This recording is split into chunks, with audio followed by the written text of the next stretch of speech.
عمران خان نے کہا ہے کہ 3 نومبر کو انہیں قتل کرنے کی کوشش کی گئی۔ یہ حادثہ نہیں تھا، پلان ستمبر میں تیار کیا گیا تھا۔ سابق وزیر اعظم پر حملہ ہوا لیکن وہ اپنی مرضی کی FIR درج نہیں کروا سکتا۔ چیف جسٹس وزیر آباد واقعہ، ارشد شریف کے قتل اور اعظم سواتی کیس کی تحقیقات کروائیں۔ حقیقی آزادی کا قافلہ اب نہیں رکے گا۔ راولپنڈی میں شرکاء کا استقبال کروں گا۔ وہ وزیر آباد میں لانگ مارچ کے شرکاء سے ویڈیو لنک پر خطاب کر رہے تھے۔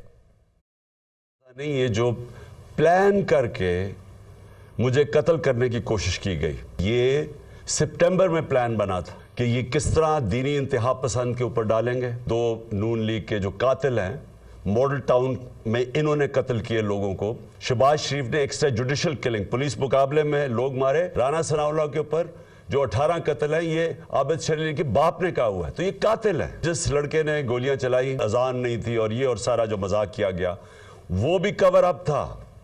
پیچھے یہ بیٹھے ہوئے تھے، طوطے کو پڑھایا جا رہا تھا۔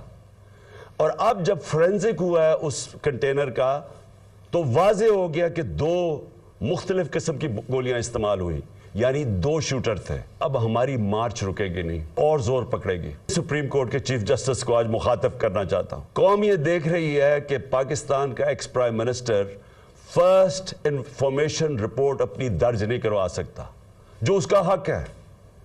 انویسٹیگیشن ہو، اس کے بعد پتہ چل جائے کہ کیا جو ٹھیک ہے یا نہیں۔ چیف جسٹس چاہتا ہوں صاحب کہ آپ اس کے اوپر ایکشن لیں۔ قوم آپ کی طرف دیکھ رہی ہے۔ پنجاب پولیس کو کس نے کنٹرول کر لیا؟ گورنمنٹ ہماری ہے، ہم ہیں پنجاب کے اندر، ہماری حکومت ہے۔